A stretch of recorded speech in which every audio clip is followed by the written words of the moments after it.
দ্বিতীয় স্বাধীনতার বাংলাদেশে আপনাকে স্বাগতম জানানোর জন্য আমরা অপেক্ষমান। কারণ যুদ্ধ কিন্তু আপনিও করেছেন স্বৈরাচারের বিরুদ্ধে। আমি আমি আমি আমি আপনার আপনাকে আবারও ধন্যবাদ জানিয়ে এবং দর্শকদের ধন্যবাদ জানিয়ে আজকের অনুষ্ঠান আমি শেষ করতে চাই। আমরা নিশ্চয়ই দর্শকরা দেখবেন এই অনুষ্ঠানটির মধ্যে অনেকগুলি প্রশ্নের জবাব ডক্টর শফিকুর রহমান দিয়েছেন। জামাতের রাজনীতি থেকে শুরু করে জামায়াত ৭১ সাল সম্পর্কে করবে, একক নির্বাচন করবে। জামায়াত যদি এককভাবে নির্বাচন করে তাহলে জামায়াত কি চাইবে যে বিএনপির পাশাপাশি একটি তৃতীয় দল যারা আবার একটু এন্টি বিএনপি তারা থাকুক, তারা একটু মারামারি করুক, তাতে একটু ভোটের সুবিধা হোক। এই তৃতীয় দল হিসেবে জামায়াত কি চাইবে তাহলে আওয়ামী লীগ নির্বাচনে আসুক? মানে আমরা এভাবে ইনফারেন্স আনতে পারি কিনা? না না, আমি তো আগেই বলেছি যে আওয়ামী লীগ কিভাবে রাজনীতি করবে আগে তারা ঠিক করবে।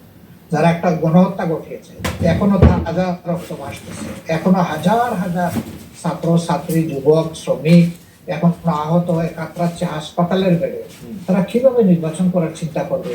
তারা জনগণের বিপক্ষে দাঁড়িয়ে কার ভোটে তারা নির্বাচিত হবে? তারা তো জনগণের বিপক্ষেই দাঁড়িয়েছে। আগে তো এই জায়গাটা তাদের সেটেল করতে হবে। তারা এখন কিভাবে নির্বাচন করবে এটা তো আমার বুঝে আসে। আর আমরা তাদেরকে প্রমোট করবো, এলাও করবো, প্রশ্নই উঠে না। কারণ এই ১৫.৫ বছরের সবচেয়ে নির্যাতিত বড় নির্যাতিত দলের নাম হচ্ছে বাংলাদেশ জামাত ইসলামী। এই দলের একজন করে ১১ জন শীর্ষ কেন্দ্রীয় নেতা, ২ জন সাবেক আমির সহ জুডিশিয়াল কিলিং বলেন আর যে পারপাসেই বলেন, অত্যন্ত মানে কনকক্টেড একটা ট্রায়ালের মাধ্যমে তাদেরকে শেষ করে দেওয়া হয়েছে। আর তো কারোই ক্ষতি হয়নি।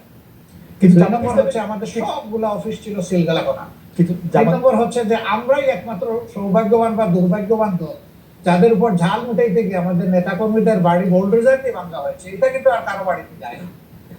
৪ নম্বর হচ্ছে যে এই আন্দোলনের সবচেয়ে ওয়ার্স্ট ভিকটিম আমরা, যে শেষ মুহূর্তে এসে ১ তারিখ আগস্টের ১ তারিখ আমাদেরকে নিষিদ্ধই ঘোষণা করে দিল।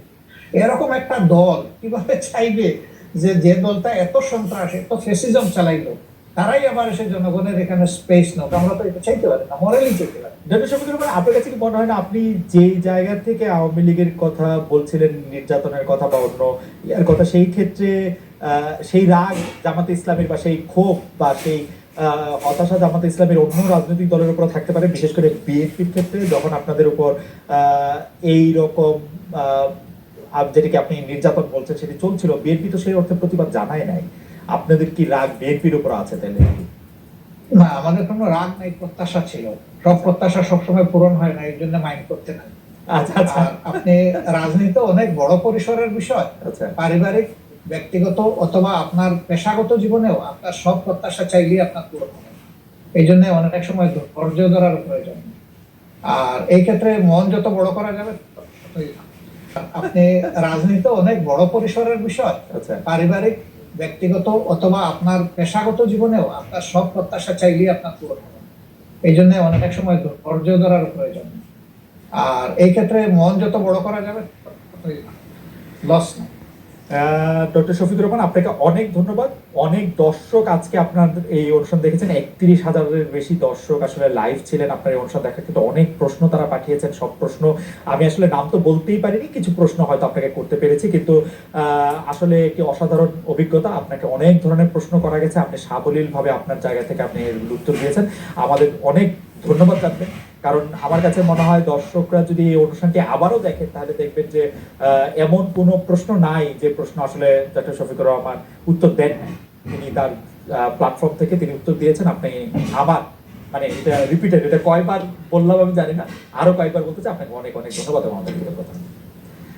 আপনাকে অনেক ধন্যবাদ এবং আপনার এই আমাদের এই জেনারেশনের দ্বিতীয় স্বাধীনতার বাংলাদেশে আপনাকে স্বাগতম জানানোর জন্য আমরা অপেক্ষমান। কারণ যুদ্ধ কিন্তু আপনিও করেছেন স্বৈরাচারের বিরুদ্ধে। আমি আপনাকে আবারও ধন্যবাদ জানিয়ে এবং দর্শকদের ধন্যবাদ জানিয়ে আজকের অনুষ্ঠান আমি শেষ করতে চাই।